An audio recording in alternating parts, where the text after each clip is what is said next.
नमस्कार साथियों, जैसा कि आपको पता है कि आपका 21 जनवरी 2024 को सीटेट का पेपर आयोजित किया जाएगा।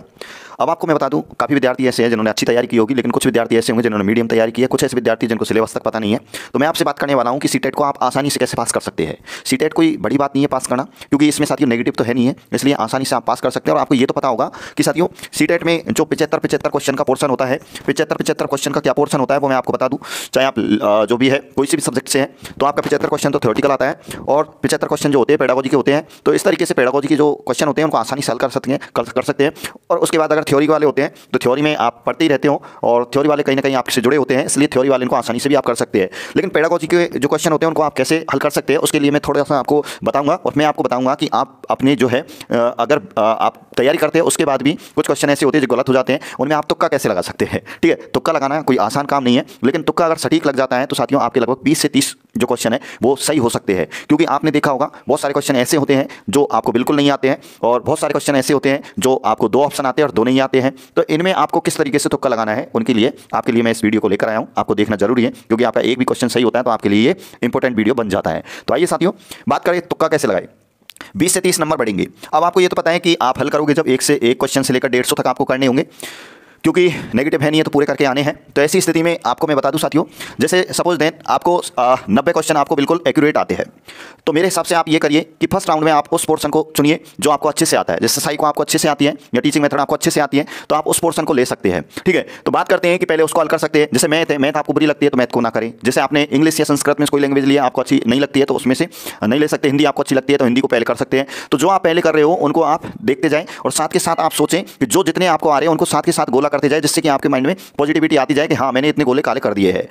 बचे हुए जो होते हैं वो या तो आपको आते नहीं है, आते हैं तो आधे अधूरे आते हैं, तो उनको लास्ट के लिए छोड़ दें। क्योंकि बहुत सारे क्वेश्चन ऐसे होंगे जो आपको नहीं आ रहे, बहुत से ऐसे हैं जिनको जो आपको आ रहे हैं। नहीं आ रहे वो ऐसे होंगे जिनके क्वेश्चन बहुत लंबे होंगे, लेंदी होंगे, ऑप्शन भी बड़े होंगे, उनमें आपका टाइम खर्च हो जाएगा और लास्ट में आपके आते हुए क्वेश्चन भी साथियों गलत होने के चांस बन जाते हैं। जल्दबाजी में आप करना चाहते हैं, इसलिए पहले उनको निपटा लीजिए जो आपको आते हैं, उनको अच्छे से निपटा लीजिए। सपोज देन आपको 90 क्वेश्चन अच्छे से आ गए और उसके बाद बचे कितने हैं 60 क्वेश्चन, तो 60 क्वेश्चनों में आपको लगाना है तुक्का। या 100 क्वेश्चन आपको आ गए हैं, कंप्लीटली आ रहे हैं, जैसे तैसे करके अब इनमें गलत भी होंगे, ऐसी बात नहीं है, कोई इंटेलिजेंट नहीं होता कि 100 के 100 किए तो 100 के 100 सही निकल जाएंगे। लेकिन आपको लगता है कि मैंने 100 किए, मेरे मन से ये सही है, तो फिर आपको 50 क्वेश्चनों के लिए लड़ाई लड़नी होती है। और 50 क्वेश्चनों को कैसे हल करना है उसके लिए अपन देख रहे हैं इस वीडियो को। तो साथियों जो 50 क्वेश्चन होंगे उनको आपको पॉजिटिव रहकर हल करना है, क्योंकि आपको पता है कि वो आपको कंफर्म नहीं आते हैं। अब आप जितना पॉजिटिव रहोगे, पॉजिटिव रहते हुए उनका आंसर देने हैं, तब जाके बात बन पाएगी।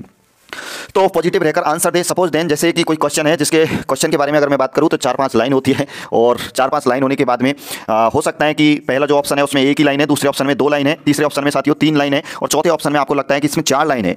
हालांकि चारों की चारों लाइन पॉजिटिव है, लेकिन लास्ट वाली जो लाइन है वो ज़्यादा भी है और ज़्यादा रहने के साथ वो अन्य से पॉजिटिव भी है, उसमें कुछ एक्स्ट्रा बातें भी निकल रही है। तो आपको ज़्यादा वाली लाइन को सेलेक्ट करना है। कभी कभी ऐसा होता है कि ज़्यादा वाली लाइन में कुछ नेगेटिव वर्ड्स होता है, जैसे हतोत्साहित, व्याकरण, रटाना, ऐसे शब्द होते हैं। तो आपको देख लेना है कि आधा जो क्वेश्चन था, आधा जो ऑप्शन था वो तो पॉजिटिव था, लेकिन आधे में एक शब्द ऐसा था जो नेगेटिविटी की ओर ले जा रहा है, तो आपको उसको क्लिक नहीं करना है, उसको आपको रॉन्ग मानना है। ठीक है बहुत से ऐसे होते हैं जिनमें आपने देखे होंगे, जैसे पहला ऑप्शन है जो वन लाइनर है, दूसरा है जिसमें 2 लाइन है, तीसरा ऑप्शन है उसमें दोनों ही दे रखे हैं, बहुत दे रखा है कि ये दोनों ही, और चौथा ऑप्शन दे रखा है all of the above.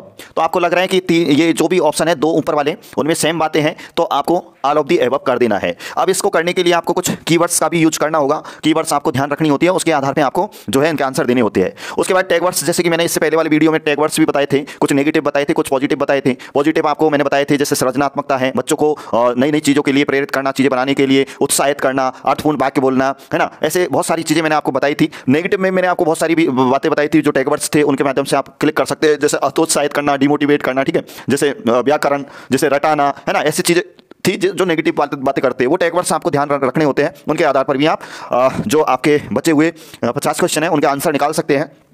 Teaching method की बात करूं, उसके बाद बहुत सारे ऐसे होते हैं जो आपको नहीं आते, जैसे संस्कृत या हिंदी में भी आपको लगता है कि यार ये बिल्कुल नहीं आता है, लेकिन इसकी जो है आंसर है, मेहनत की है सामने वाले ने और 4 लाइनों में इसका उत्तर दे रखा है, तो आपको लगता है कि पॉजिटिव है और 4 लाइनों में है, तो आप उसको करके आ जाए, बाकी में वो आंसर वही निकलता है। और सबसे बड़ी बात आपको मैं बताने वाला हूं जो सबसे ज़्यादा आपके काम आएगी। साथियों आप पेपर देके आते हैं तो आप यही कहते हैं, सबसे बड़ी शिकायत होती है कि मैंने पहली बार जो सोचा था वही आंसर था, लेकिन सेकंड राउंड में मैंने देखा, मैंने दूसरा ऑप्शन क्लिक कर दिया, जबकि मुझे सबसे पहले यही लगा था और मैंने टिक भी यही लगा रखा था। सबसे बड़ी शिकायत होती है कि मैंने टिक भी यही लगाया था, लेकिन मुझे लगा कि ये गलत हो सकता है और मैंने सेकंड ऑप्शन को कर दिया और वही क्या निकला, गलत निकला। इसलिए सबसे पहले आपका माइंड जो क्लिक करता है उसको ही करके आए, आप डिस्टर्ब ना हो, क्योंकि मन हमारा चंचल होता है, एक दूसरे स्थान जो ऑप्शन होता है उस पर फिसल जाता है। आप अपने मन से नहीं, अपने दिमाग से जो सबसे पहले सोच रहे हैं, ठीक है, उसी को क्लिक करके आए और आपके लगभग 20 से 30 जो नंबर है आसानी से बढ़ जाएंगे। तो आपको साथियों ये पेपर इस तरीके से देके आना है और सभी विद्यार्थी अच्छे से पास होके आएंगे। मुझे लग रहा है जिन्होंने मेहनत की है उनके लगभग 130 प्लस एवब हो सकते हैं, लेकिन डरने की कोई बात नहीं है। अगर आप आगे भी